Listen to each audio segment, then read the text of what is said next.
Hello members and welcome to your chance to watch my at-home exclusive interview with champion flat jockey Richard Hughes.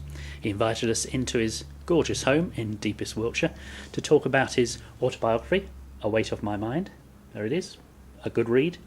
Ghostwritten by Lee Mottershead of the Racing Post. So a unique combination really, a top journalist and a top jockey getting together to tell a tale, well, warts and all really, tale of Richard's life in racing. He began young, of course, being the son of Desi Hughes. Older members will, like me, remember Desi Hughes as a top jockey and top trainer. So I began by asking Richard to reflect on the season in which he deservedly and rightly became champion flat jockey, and to ask him what the highlight was of that memorable season. Obviously the day in Windsor, the 7 winners, that was very special. Thank you for that, by the way. 40-1 treble I had on 3 of those. Oh, so good. Thank you very It much. was very serene throughout the day because I knew I was going to ride more winners after every winner I rode. You did? Yeah, I just knew. Because Windsor's one of my luckiest tracks. I ride the place quite well. And I just knew it would happen.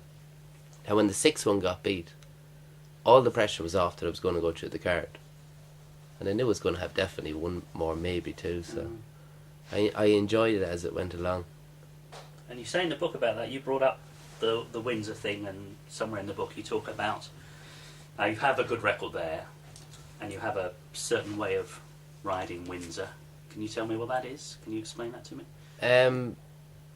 I don't seem to ride as many winners when the ground is soft. Right. Now, whether that's because Richard Hammond's horses, as a rule, don't really like soft ground. But definitely, when they go the far side, they start racing too early. And the track doesn't ride the same. So you could have a regular winner at Windsor. When they go the far side, he mightn't run the same race at all. It just rides a totally different place. But when they stay on the stand side, you can control a race to go the speed you want to go. And I think going the shortest route is very, very important. You've come a long way from Chestnut Lady. Tell us all who Chestnut Lady was. Oh, she was a little pony I had. There was a guy in the town, in Kildare town, called the Bear Smith, and he owned her, and none of his kids could ride her. So someone suggested that I should try young Desi Hughes' fella. He'd be able to ride it. So he sent it over anyway to go pony racing. And we got on like a house on fire, and then she started to win. And when she won 4 in a row, he said, I want her back. Of course, the tears come on, and Dad managed to buy her. I think it was £1,000 at the time, which was... For too much. Oh, it was like paying 20 grand for a pony now, I'd say. But whereas, I mean, it could almost be a competition question. What's the most prolific winner Richard Hughes has been on? And it's actually... It's not Paco Boy, it's not Camford Cliffs, it's... Yeah, she got me going. Chestnut Lady. Yeah, I used to sleep with her some nights. But that's where I learnt my trade, and I learnt my skill, and trying different styles on her in the afternoons, and then go on Sunday and try and ride the perfect race. It was great fun. And pony racing, you're a big advocate of pony racing.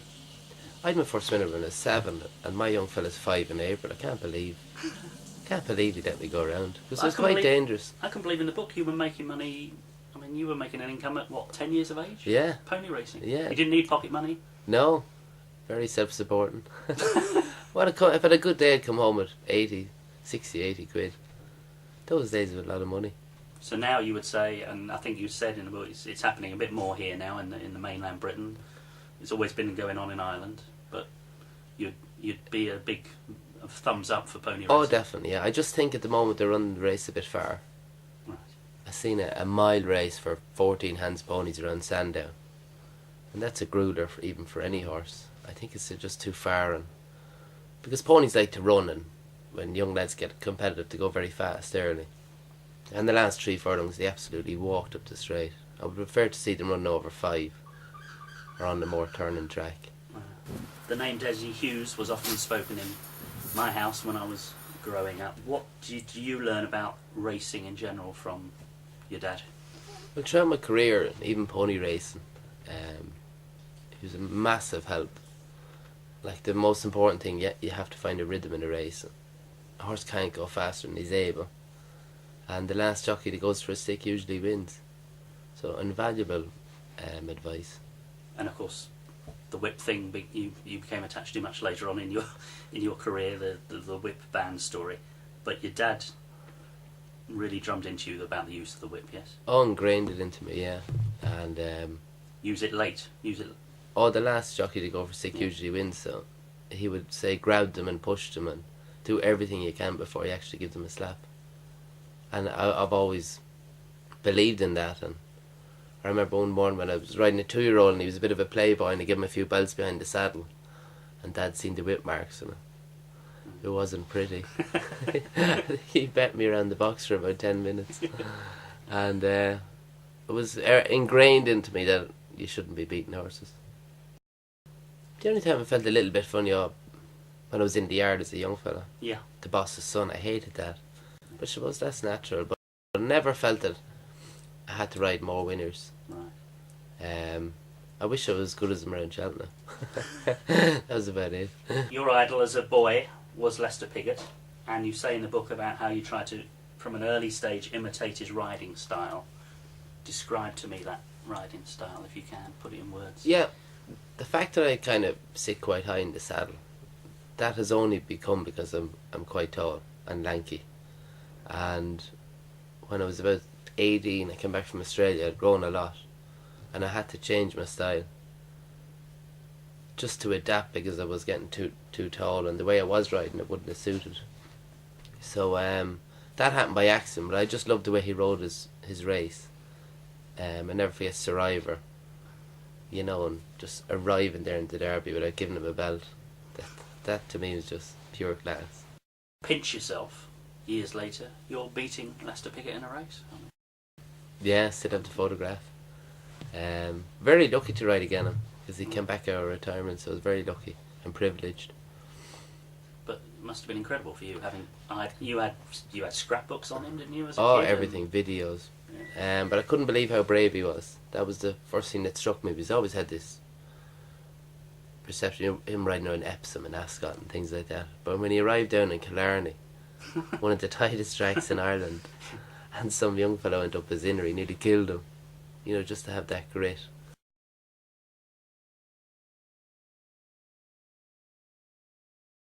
One of your best friends can get on one of your rides, and you might say, oh, best of luck going out. God, I hope it doesn't win. It's a funny game, but there's enough in racing to go around for everyone. And if you have to stay bitter about losing one ride, you're in the wrong game, because it's going to happen. It's a very cutthroat business. Another quote, this we must nail once and for all. You refer to as a textbook Richard Hughes special ride. What is a textbook Richard Hughes special ride? Well, probably just landed one quite late. People used to say I'm a hold-up jockey, but I feel I'm just as good from the front, especially around Windsor and places like that. But I suppose if one wants to be held up, and maybe a little bit roguey that actually doesn't want to win, I feel that I can, just ride them a certain way that they don't know they're in the race until the last 100 yards, and you can nearly get them home from that. But you don't have a preference in as much as each horse needs something different, presumably. No, sometimes I'll be told to make the run on a horse and actually canter to the start, and if they duck out going down or be very leery, I'll go to plan B and I won't make the run, because obviously if they're looking around going down, they're going to do the same coming back. Yeah. Most of us recoil, I do, if I run a hot bath and dip my toes in it and it's too hot and my skin goes red. Explain to me how on earth you lay in a hot bath, and I mean scalding hot bath seemingly, for an hour. How do you do it? Doesn't your skin go red? Don't you go out? Oh yeah, and you'll be all withered and coming out, but you have to do it. I'm not the only one that does it. There's plenty of lads doing it. It's funny enough, some Johnny Murtagh hates the bath, cannot get in the bath, but at the same time he'd rather go for a run for 5 miles, which I would rather stick needles in my eyes. But Yeah, you get used to the bath. You'd be in it for probably 15 minutes at a time, and then you get out and sit on the side, and then back in again, and you break it up a little bit. But I'd probably be in it 40 minutes in total, and then I put the bathrobes on and the towels in it, so I'm probably sweating for a whole hour, because you keep sweating when you come out of the bath.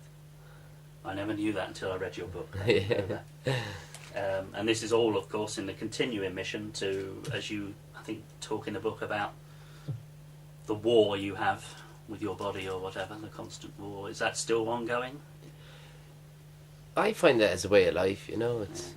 I couldn't believe riding if you didn't have to sacrifice. Right. You know, there's some lads lucky enough that they don't have to waste, but they find plenty of other things to moan about.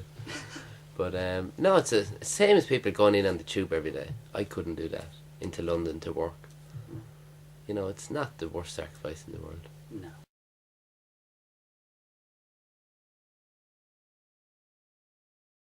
But luckily enough, the drug tests came in England. Right. Now, I hadn't taken them for probably 2 years before the drug test came in, when Dad gave me the big lecture. Right. But Dad flew over from Ireland one day. Lizzie told him that I was taking them, I was killing myself, and he came over and gave me a big lecture and frightened the life out of me. And But I spoke to AP about them. I mean, there were still jockeys taking his pills to make the weight. No. No, they're illegal now. It's Lasix, yeah. Okay. So that's a thing of the past. It is, yeah. Thank God, because they say that motor neuron disease can come from them. So, or they reckon that it could be a form. Paco Boy. Tell me about Paco Boy. What was? He was a wonderful horse. I remember when he arrived in the yard first, straight after the breeze ups, we gave him a gallop. Richard Senior did. Richard Junior bought him, and Senior gave him a gallop, and he worked pretty ordinary now. And Senior turned to Junior and said, "What the hell did you buy that for?"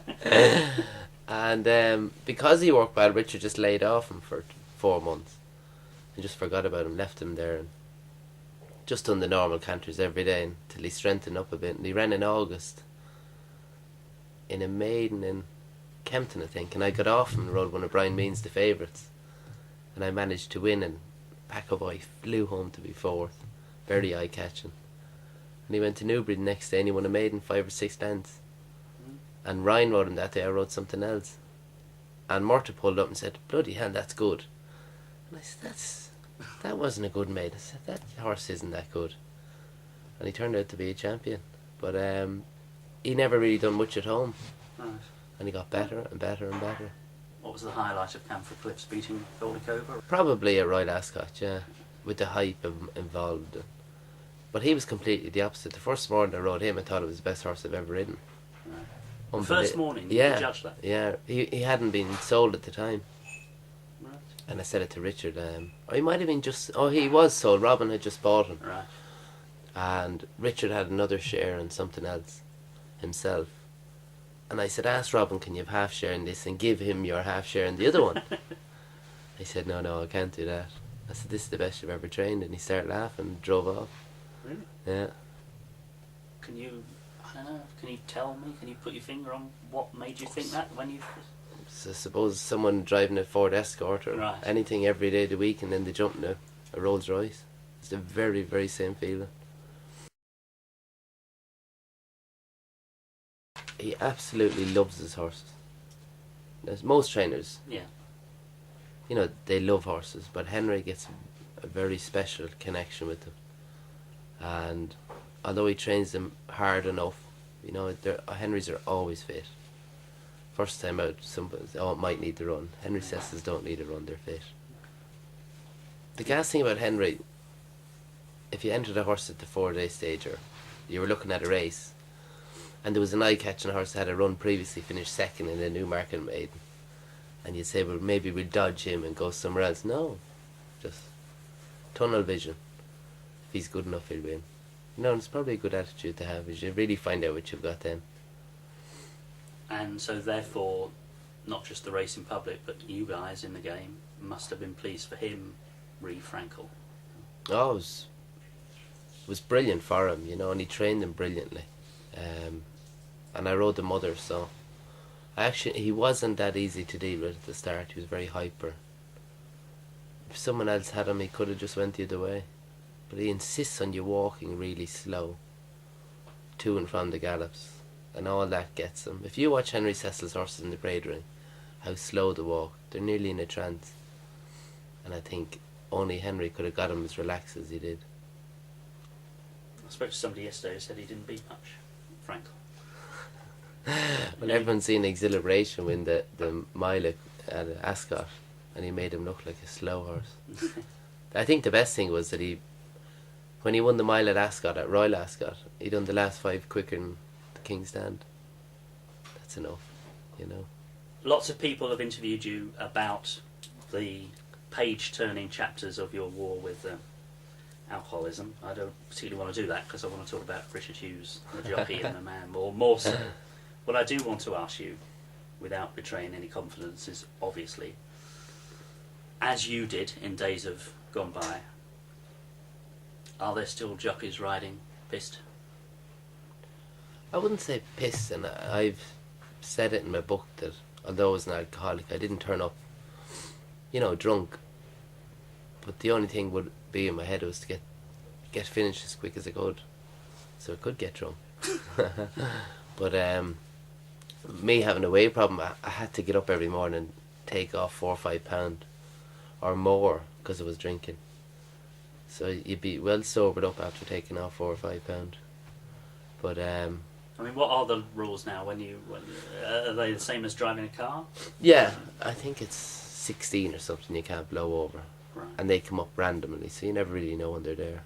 Thank God I'm not. I would definitely be over the limit from the night before, and I wouldn't be eating, you see. So if I blew in the bag, although it'd be pretty sane or normal, I probably wouldn't pass the breath test. Well, those days are long behind us. When was your last drink? Or do you need to tell? Cheltenham, coming up 8 years. 8 years. Yeah, nearly 8 years. I was especially pleased to read that Johnny Mercer, another man who's battled, I should say, alcoholism, is the all-round decent chap I always suspected he might be. Yeah, there's no doubt. I don't believe I could have done it, because I've always found an excuse. Because you go to AA meetings and you have greengrocers, vets, people in business, you know, all different business. But a jockey's been a very unique thing, especially with her having to lose weight. And I said, well, they don't have to do what I have to do, you know. So it would have been a very good excuse for me not to keep it up. Johnny Mercer had been a friend for a long time, and you had seen him when he was on the booze, and then we come to a situation where he's not, and you are, and yeah, you went to him for help. Yeah, and he's seen the decline in me. It went from a good time to drink necessity, and he's seen that point in me. And when I rang him and said, I need to have a chat with you, he owned there and said, "Oh, you'd never go." He knew exactly what I was there for. The Alcoholic Anonymous sessions you went to and all that, the AA Serenity Prayer is... Yeah, God grant me the serenity to accept the things I cannot change, courage to change the things I can, and the wisdom to know the difference. One overriding impression that comes to me reading the book, and that's that you've been surrounded by some special people who love you, who've stuck by you. Your wife Lizzie, of whom now I'm so full of admiration having read the book, I probably want to buy one of her hats. Trainers who have stuck by you, taking you back, some loyal mates in the weigh room. You didn't get where you have got alone, did you? No, and I'm very aware of that. If I was probably looking at someone like me, I'd probably say, you know, to hell with you, you know, how many chances do you want? Brought Lizzie through terrible times, and she stuck by me, and Mum and Dad, and even Richard and Joe watching me, you know.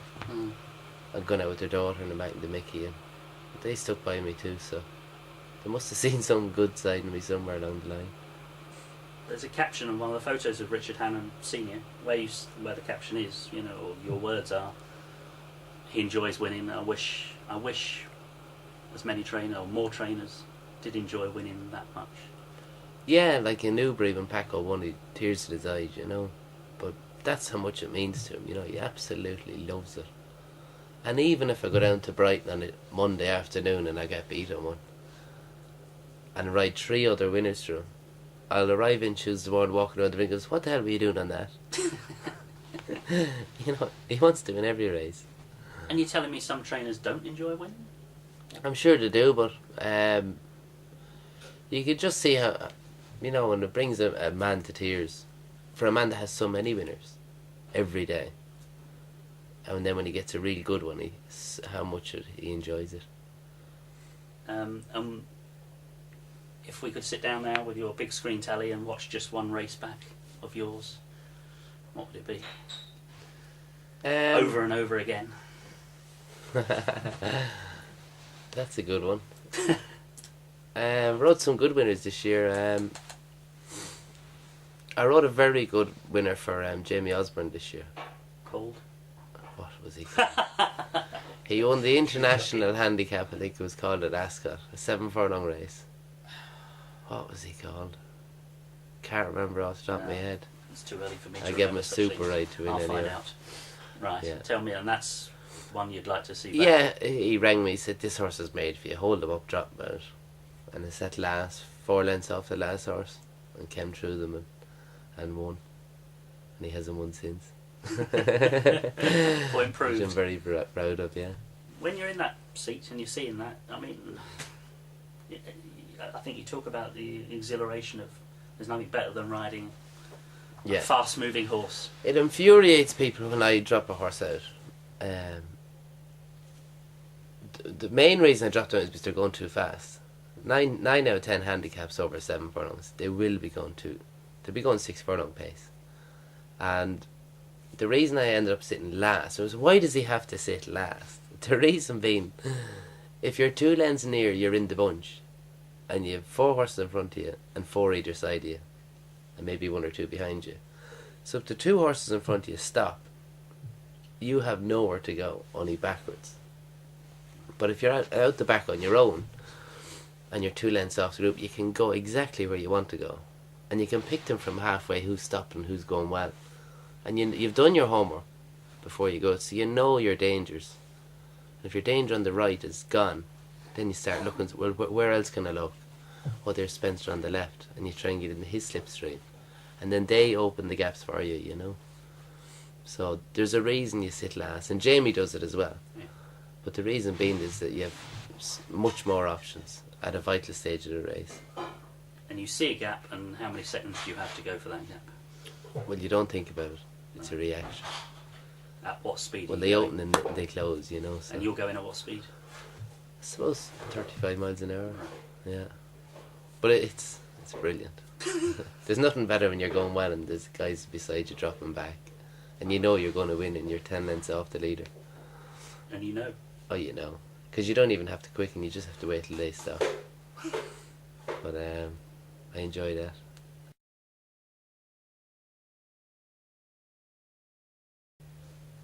The possible downside to Twitter for a jockey is that all us punters out there who have something to moan about will call you names.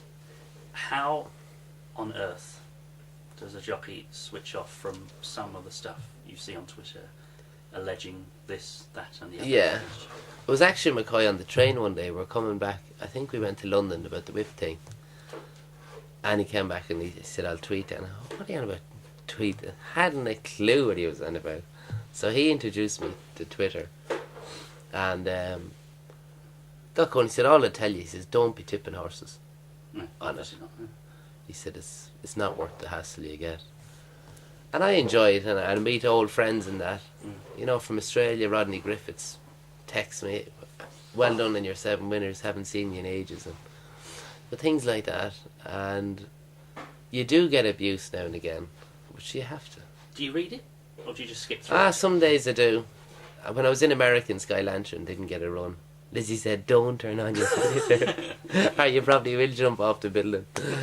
But yeah, you get just saying you stopped it and you're an arsehole and things like that. She gets, you know, people are entitled to their opinion.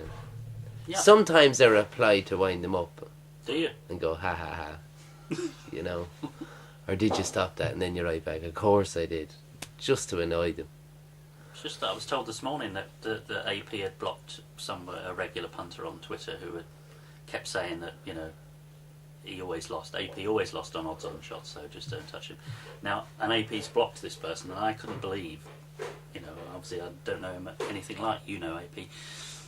I couldn't believe that a champion jockey could be bothered to block somebody. You know, a punter who's probably talking out their pocket. Yeah, but he's probably pissing them off, blocking them as well. You're right. You know, so that you get that little bit of kick out of it as well. I've had one real nasty tweet. It was really bad now. So I blocked him and reported or whatever you have to do. But I can't imagine you waste time on it, but are the jockeys in the weighing rooms talking about their tweets and the No. reviews they get of people saying, "Oh, look at this." no, it's great when you're taking the mickey out of each other and you put something up on it. That's great fun. And it's great when you're in the car going home. Yeah. And you're bored and you're sitting there and you just go through tweeting. That's basically what I use it for when I'm bored. I wasn't one of those that Lizzie warned you about on Twitter that day.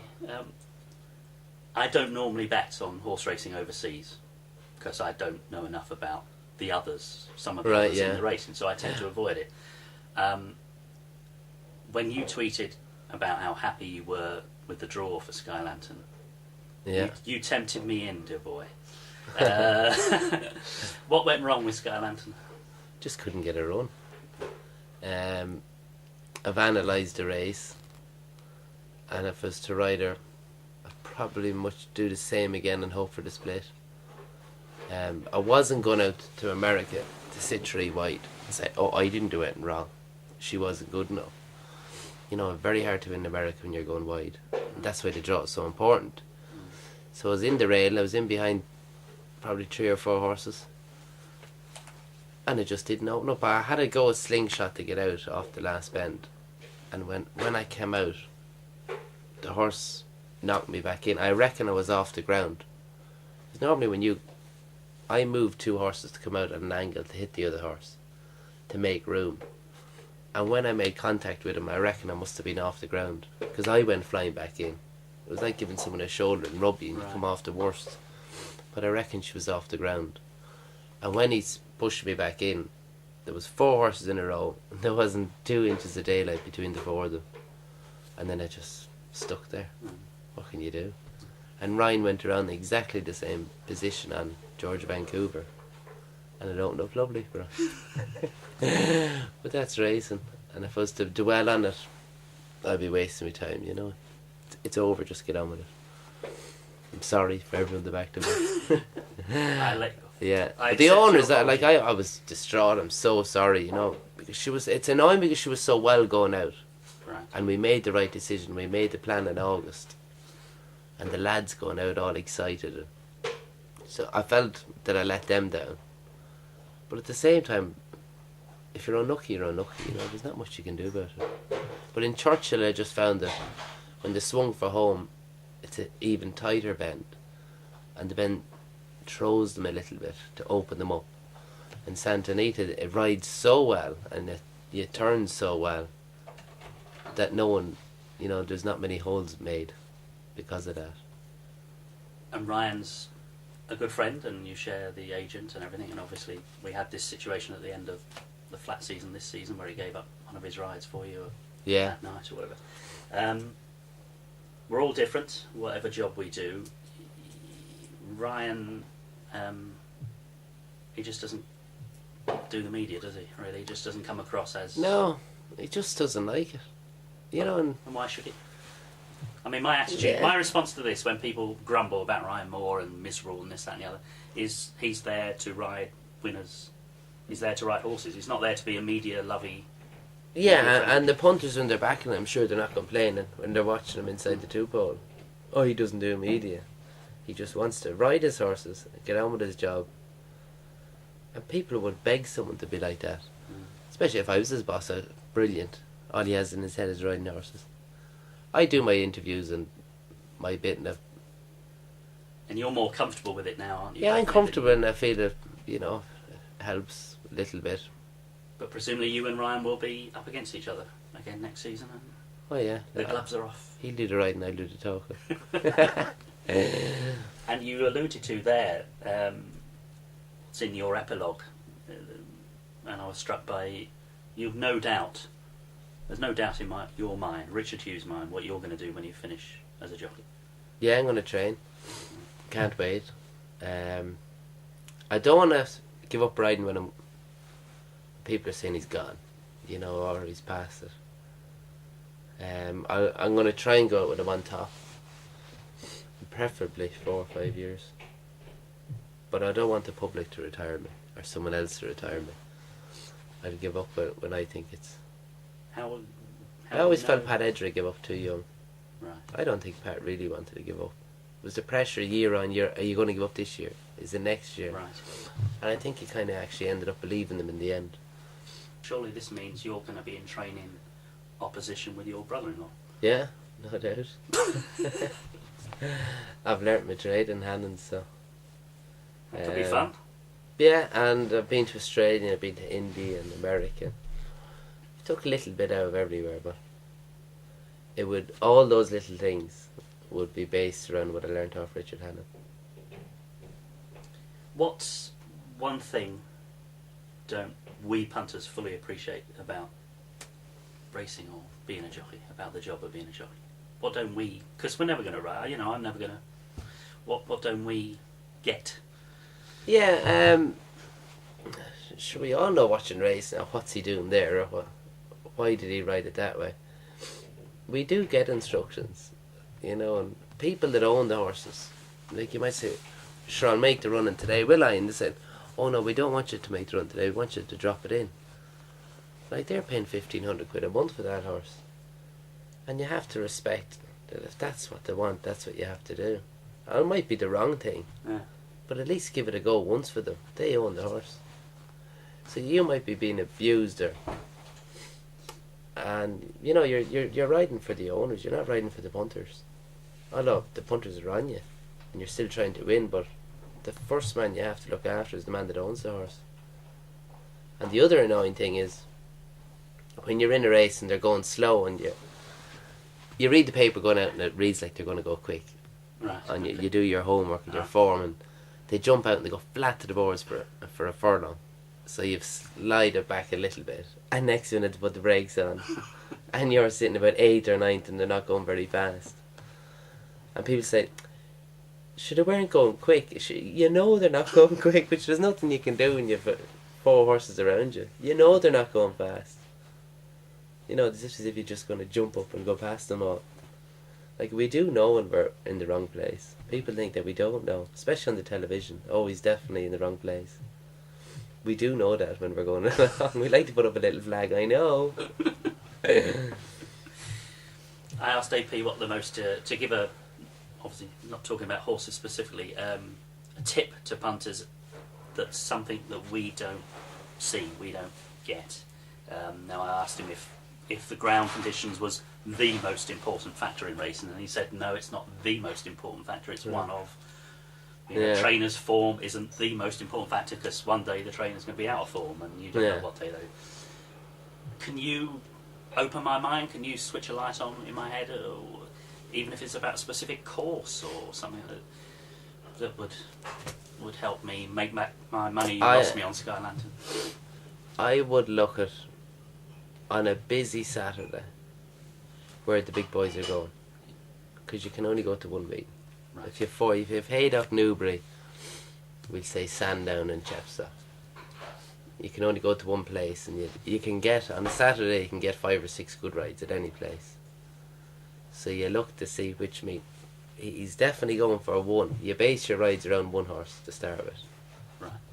And then figure out the conundrum of which one he's going for. If it's usually your boss as well. But your boss is going to have runners everywhere. Well, most of us anyway. So you look for the main one. That's why he's going there. Lump on. So your thinking is, when you, I mean, you're the champion flat, maybe you're not in this position, I don't know. So you have a choice of those 4 or 5 meetings on a Saturday or whatever. You go to the one ideally, Yugo's the one where you know you're going to have, as much Yeah. as you can know, you're going to have at least one winner. Exactly, yeah.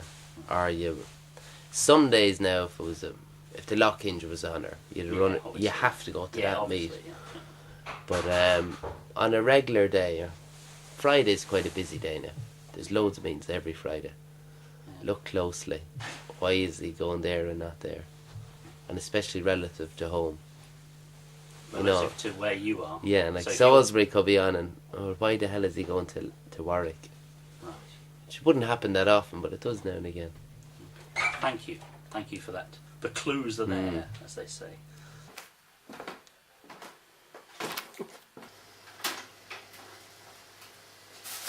Hi, you alright? I make some coffee. Richard or something like that you probably.